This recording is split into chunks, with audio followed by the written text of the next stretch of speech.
Aujourd'hui est un grand jour puisque après avoir sauvé notre été avec Folklore, elle revient aujourd'hui pour sauver notre hiver et nous sauver de la dépression saisonnière avec Evermore. En tant que grande fan de Taylor Swift, j'arrive pas à y croire parce que comment voulez-vous que je fasse face à un nouvel album alors que je ne me suis pas encore remise de Folklore. La première chose qui est assez déstabilisante avec Evermore, c'est que pour la première fois, Taylor Swift, elle a choisi de reprendre un même thème musical et de faire d'Evermore la petite sœur de Folklore. Ce qu'il faut savoir avec Taylor Swift, et c'est aussi le cas avec de nombreuses artistes féminines aujourd'hui, c'est que chaque nouvel album était synonyme d'une nouvelle ère avec un style différent à chaque fois, que ce soit dans la musique, mais aussi dans le style vestimentaire, dans le mood, dans l'ambiance apportée, où à chaque fois c'était différent. Et ici avec Evermore c'est pas le cas puisque elle a repris tous les codes de Folklore. À côté de ça, Taylor Swift elle avait aussi l'habitude de lancer ses albums avec une action marketing assez forte, assez inédite qui avait jamais été vue avant. Je pense par exemple à 1989 où elle a invité des centaines de fans chez elle pour écouter en avant-première un mois avant et de manière totalement privée et secrète son album en avant-première avec Reputation qui est je pense le plus connu en termes d'action marketing. Elle a supprimé tout le contenu de ses réseaux sociaux.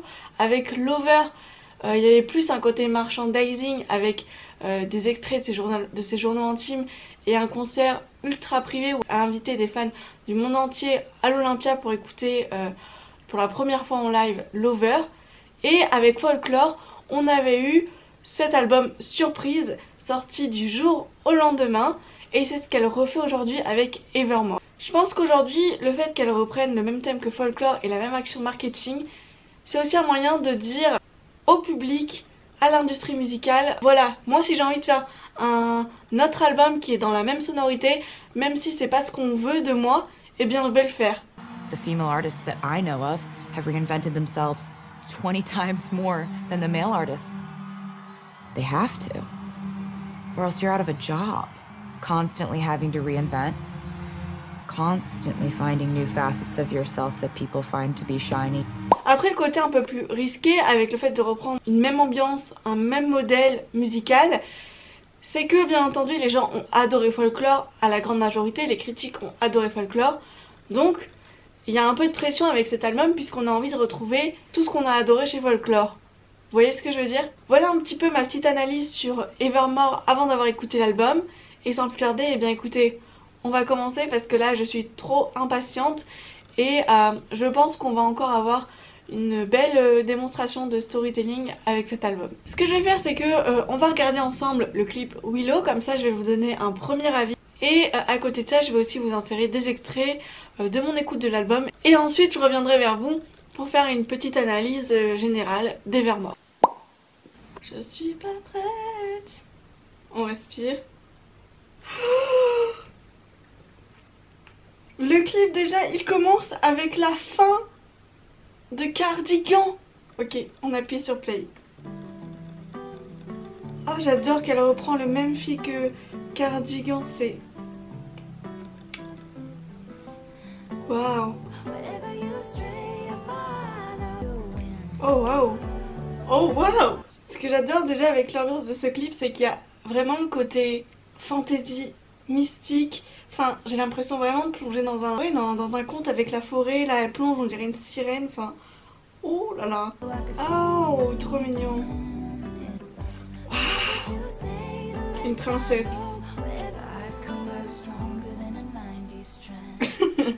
Je sais pas pourquoi, mais moi ça m'a fait trop rire quand elle dit But I come back stronger than a 19th trend. En gros, mais je reviens, je suis plus forte qu'une tendance dans les années 90. Je sais pas, ça me fait trop rire. Oh!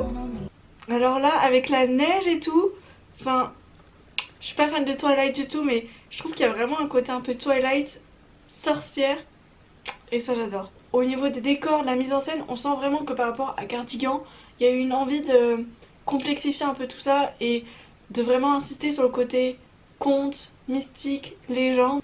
Show me the places where the other gave you scar. Ah, c'est beau.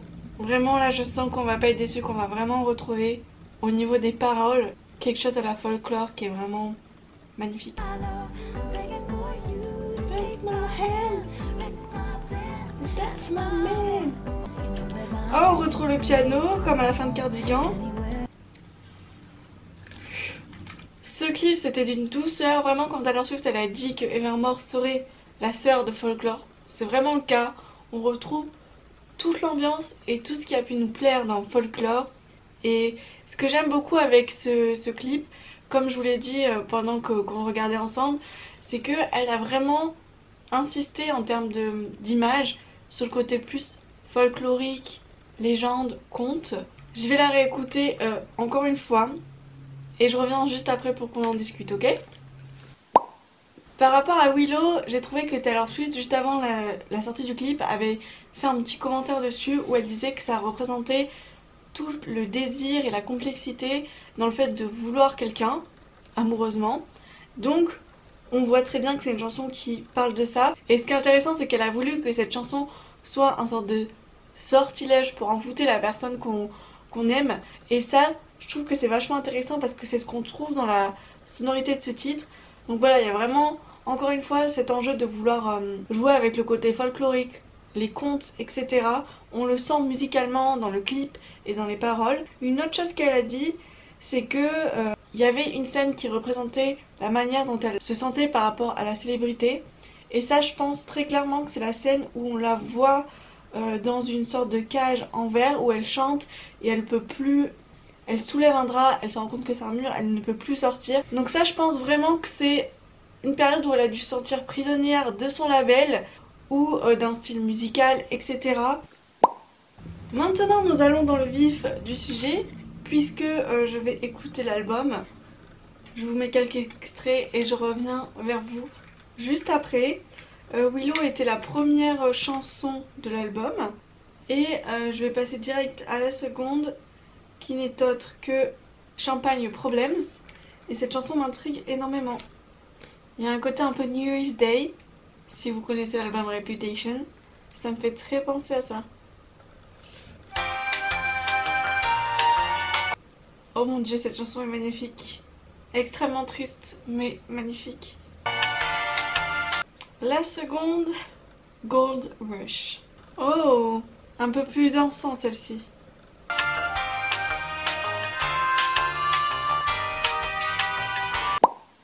C'est la grosse tempête dehors, la lumière commence à tomber, mais après plusieurs écoutes de Evermore, je suis prête à vous en parler. Quand Taylor Swift a dit que Evermore était la sœur de Folklore, clairement elle a pas menti parce que on retrouve la même ambiance, le même style musical, que ce soit indé, folk, pop qu'on a dans Folklore, mais aussi tout le côté storytelling. Mais ce qui est différent avec Evermore, c'est que Evermore va plus être complexe au niveau du storytelling, des mythes et légendes abordées, mais aussi au niveau de l'instrumentalisation. Il y en a beaucoup plus dans Evermore que dans Folklore, qui lui se voulait beaucoup plus minimaliste.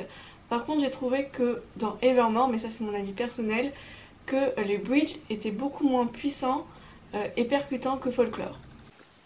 Si on veut s'attacher d'abord aux détails qui lient Folklore et Evermore, on peut commencer par le clip Willow, parce que on voit bien que déjà le clip commence avec la fin du clip de Cardigan, et au niveau sonorité on entend la fin de la chanson Cardigan, et après Willow commence tout de suite après. Et aussi tout au niveau du clip on a ce sorte de faisceau lumineux, ce lien lumineux qui guide le personnage, et ça c'est vraiment un lien à la chanson Invisible String dans Folklore où il est question de ce lien doré. One single thread of gold tied me to you. Ensuite, de manière beaucoup plus pratique, textuelle, on retrouve le mot folklore dans la chanson Gold Rush, donc c'est explicitement dit.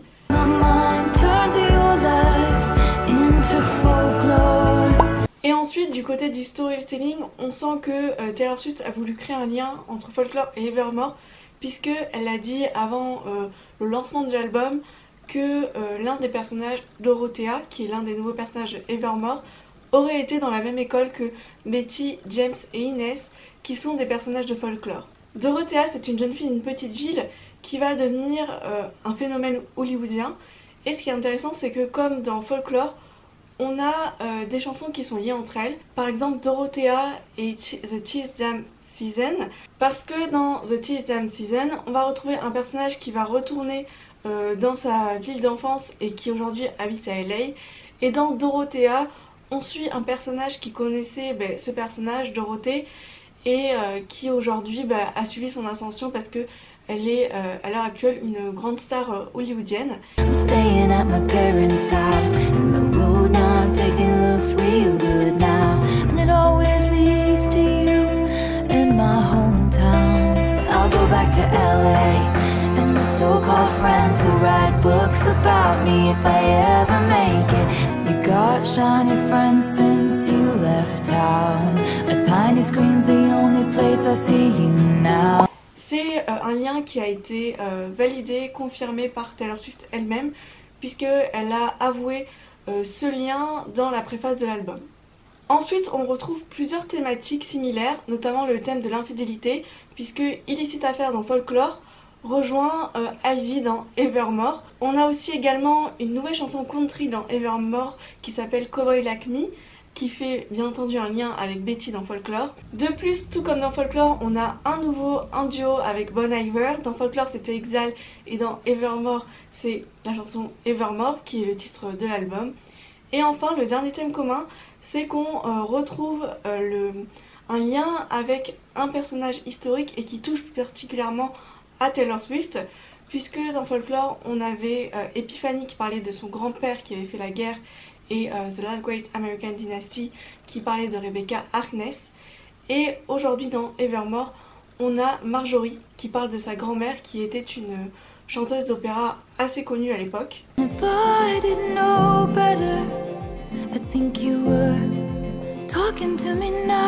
Taylor Swift l'avait déjà dit, mais elle s'est beaucoup inspirée de livres, de films pour la création de ces deux albums. Et c'est vraiment quelque chose qu'on retrouve aujourd'hui avec l'apparition de personnages qui ont existé avec Marjorie, mais aussi des chansons comme Nobody No Crime, qui là c'est vraiment un thriller raconté en 3 minutes, chanté plutôt en 3 minutes, et c'est ce qui fait aussi là la particularité d'Evermore, parce que on a vraiment quelque chose de plus complexe dans le storytelling. D'ailleurs j'en profite pour dire, si le côté storytelling de Folklore vous intéresse, j'avais fait une vidéo, donc allez voir dans le petit i. Autour de toute cette inspiration de livres et de films, il y a aussi la chanson Happiness, qui là, il y a plusieurs références à Gatsby le Magnifique, parce qu'il est question notamment d'une lumière verte. Et aussi il y a une phrase que Daisy dit qui a été reprise dans la chanson de Taylor Swift. I hope she'll be a beautiful fool who takes my spot next to you. All you want from me now is the green light of forgiveness. Donc comme vous pouvez le voir, il y a beaucoup de chansons entre Folklore et Evermore qui ont des ponts et des liens entre elles. Mais je me suis aussi intéressée de manière beaucoup plus précise et textuelle, et ça c'est mon côté littéraire, aux mots qui revenaient le plus dans ces deux albums. Et là vous allez voir, c'est assez impressionnant. Dans Folklore, les mots qui sont le plus utilisés sont I et you. Dans Evermore, c'est you et me. Et ensuite, si on s'attache plus aux noms, les noms qui sont le plus utilisés dans Folklore, c'est love and woman. Et dans Evermore, c'est love et men. Donc clairement, on voit vraiment que dans le vocabulaire, dans le champ lexical, il y a vraiment un lien entre ces deux albums. Et ça, je trouve ça assez dingue. Avec Evermore, comme je vous le disais, sa particularité, c'est que Taylor Swift, je sens qu'elle s'est beaucoup plus attachée sur le storytelling au niveau des détails. Par exemple, comme j'ai cité auparavant, dans Nobody No Crime, on a vraiment un thriller chanté en 3 minutes où on a plein de petits bouleversements, rebondissements. Ça m'a fait un peu penser à la chanson The Last Great American Dynasty, mais en tout cas, je vous conseille de l'écouter. Même au niveau sonore, ça commence avec des sirènes, des gyrophares, etc.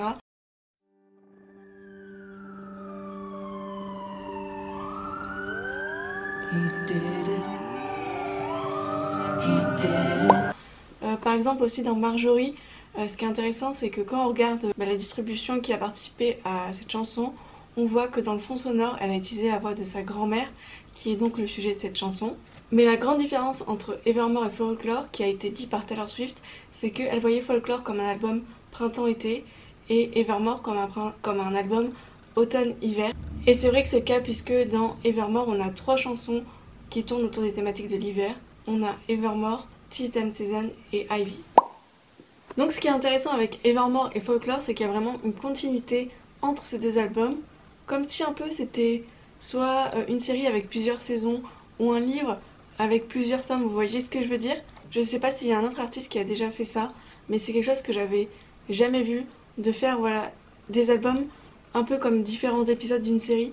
Ça m'a fait un peu penser à la série The Crown, où chaque épisode se concentre sur un fait historique ou un fait divers ou un personnage. Et là avec Folklore et Evermore, c'est un peu la même chose. Donc ce qui est intéressant, c'est que là Taylor Swift elle a un peu créé une sorte de série entre guillemets musicale où on n'a qu'une envie, c'est de binge-watcher les albums, les saisons et de découvrir les histoires qu'elle a créées autour. Voilà, c'était un peu ma théorie un peu farfelue autour de ça, mais dites-moi ce que vous en pensez et si vous avez déjà vu un artiste faire ça, parce que pour moi c'est pas le cas. Au niveau des chansons que je préfère, il y a Champagne's Problem, c'est vraiment l'une de mes préférées, Willow bien sûr, Gold Rush, et aussi je suis une grande fan des tracks 5 de chacun de ses albums, donc pour moi Tolerate It c'est vraiment aussi une de mes chansons coup de cœur. Celle que j'aime le moins, je dirais que c'est Closure, parce que c'est vraiment une expérience musicale. En termes de sonorité, c'est très particulier et j'ai eu beaucoup de mal. Et des fois, j'ai même l'impression que la voix de Taylor Swift elle a été accélérée. Mais je pense qu'au fur et à mesure, je vais m'habituer. En tout cas, donnez-moi votre avis sur l'album Evermore, ce que vous en avez pensé. J'espère que cette vidéo vous a plu et on se dit à très bientôt pour une nouvelle vidéo. Bye bye.